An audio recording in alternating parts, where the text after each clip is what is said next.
करना, ये कृपा का पहला सोपान है।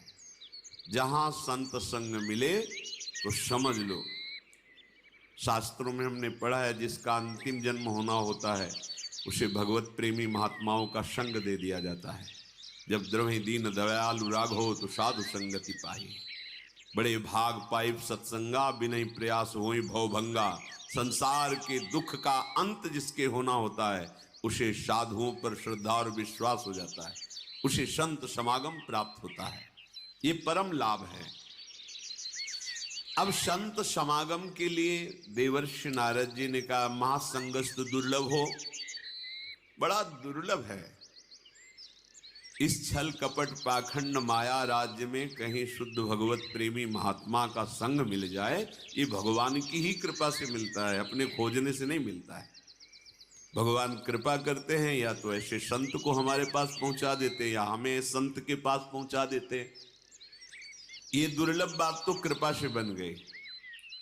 अब दुर्गमों, अब उनके संग का निर्वाह करना बड़ा कठिन हो जाता है, क्योंकि यदि हम मनमानी आचरण करने के लिए उत्साहित हैं तो फिर संग का रंग नहीं चढ़ेगा और संग टिकेगा भी नहीं। पकड़िए आप इस बात को। भगवान की अहेतुकी कृपा से दुर्लभ बात संत संग मिल जाए तो अपने मन की नहीं, अब जो ही कहें बस उनके शब्द पर ध्यान दो। लाख कोस दूर हो शब्द पर तुम उनके टिके हुए हो तो उनके निज जन हो और उनके पक्के सेवक हो, और समीप हो और अपने मन के अनुसार चल रहे हो, कर रहे हो, पर बात बनी नहीं। जैसे हमें संत से कोई सेवा चाहिए उनकी, या कुछ भी कृपा चाहिए, हमें अपनी बात हृदय की कह के और उनके ऊपर छोड़ देनी चाहिए। अगर वो पास करते हैं कि ठीक है आप ऐसा कर लीजिए, सहज अनुमति, आनंद पूर्वक, वो आपकी बहुत जल्दी उन्नति करा देगा। उन्नति समस्त दोषों से रहित आपका हृदय कर देगा। और आप किसी कारण से विवश करें, वो मिठास नहीं आएगी, वो रंग नहीं आएगा जो रंग आना चाहिए। इसलिए अपना निवेदन करना और उनके ऊपर छोड़ देना, उनका जो उत्तर आना वो अपना जीवन मान लेना, तब तो हमारे संत संग का फल। आगे नारद जी लिखते हैं अमोघश्च महासंगस्त दुर्लभो दुर्गमो, जिसे अगम्यो वही अमोघश्च, वो निश्चित भगवान को प्राप्त कर लेता है। अपने मन की हमें नहीं चलानी, तभी संत संग का रंग आता है। नहीं तो ऐसे भी है कि 50 वर्ष हो गए संत संग करते हुए, पर वो रंग नहीं आया जो आना चाहिए। क्यों? क्योंकि मनमानी छोड़ी ही नहीं। तो कहने को केवल संत संग है, लेकिन वो संत संग नहीं है। क्योंकि प्रगट में तो आप शरीर से संग करते हैं, लेकिन जिससे हमारा परिवर्तन होना हुआ है मन, और मन से हम विषयों का सेवन, मनमानी आचरण, परिवर्तन नहीं हो। फिर आप कहोगे कि संत कृपा का लाभ हमें नहीं प्राप्त हो पाया। अमोघश्च शब्द है, अमोघश्च, निश्चित भगवत प्राप्ति होगी। देवर्षि नारद जी भगवान के अवतार हैं और भक्ति के आचार्य हैं, वो कह रहे हैं। पर बीच में उन्होंने लिखा बड़ा कठिन है संत संग निर्वाह करना, क्योंकि इसमें मन को मार के चलना पड़ता है, अपने मन की नहीं। सिद्धांत है ज्यो ज्यो राखत हो त्यों त्यों रहियत हो हरि। सिद्धांत है जोई जोई प्यारो करे सोई मोई भावे। सिद्धांत है अब जोई काहे करें हम सोई, आयस लिए चले निज। सिद्धांत है गुरु सेवा तज करें जे बान यह अधर्म यह सब हानि, कान्य नर कन में रहाय। गुरु गोविंद न भेद कराए, अभेद है गुरु और भगवान, तो उनकी आज्ञा पर चलो तो बात बन जाएगी। भगवान करुणा करके कह रहे दूसरी रतिमम कथा प्रसंगा। जब हम संत महापुरुषों का संग करते हैं तो बिना किसी प्रयास के हमें दिव्य सिद्धांत भगवत चर्चा सुनने को मिलती है।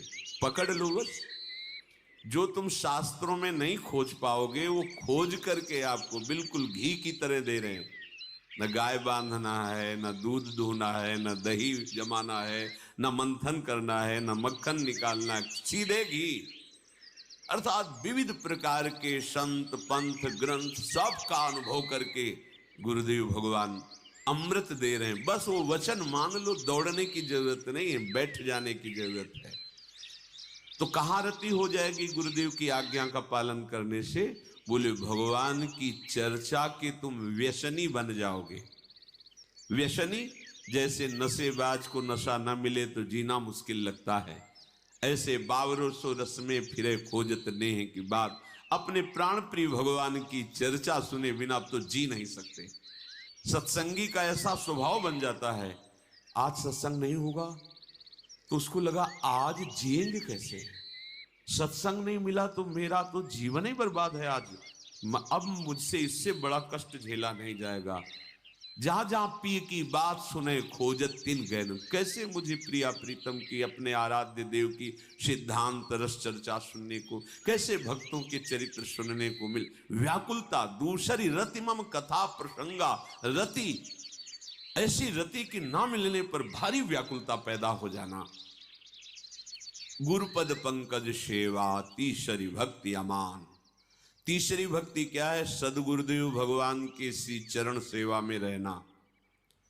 पर चरण सेवा तभी सफल हो सकती है, एक शर्त है, अमान। अगर मान की प्राप्ति की चाह है तो गुरु सेवा का रंग नहीं आएगा। गुरु सेवा करते हुए भी जैसे जैसे गुरु सेवा हमें प्राप्त होती जाए वैसे वैसे सावधान कि बहुत बड़ी निधि मिली है, कहीं छूट न जाए। और सबसे दैन्य, गर्व नहीं आना चाहिए कि तुम तो बाहरी सेवा में हो, हम तो निजी सेवा में है। और अपमान करना, दूसरों को नीच भाव से देखना, अपने में गर्व कर लेना, अपने को मान स्वीकार कर लेना कि ये तो श्रीअंग सेवी हैं, वो प्रणाम कर रहे हैं तो हम उसे स्वीकार कर रहे हैं। सबके चरणों में प्रणाम करके अंदर से यही आप सबकी कृपा से मुझे गुरुदेव की सेवा मिली है। आप सब ऐसा आशीर्वाद दें कि कभी गुरुदेव के मन के प्रतिकूल मेरी एक भी वृत्ति न हो। कभी जीवन में चाहे प्राण छूट जाए, हम गुरुदेव को कभी दुख देने वाली बात न करें, कोई आचरण न करें। ये भक्ति गुरुपद पंकज सेवा तीसरी भक्ति अमान। मान रहित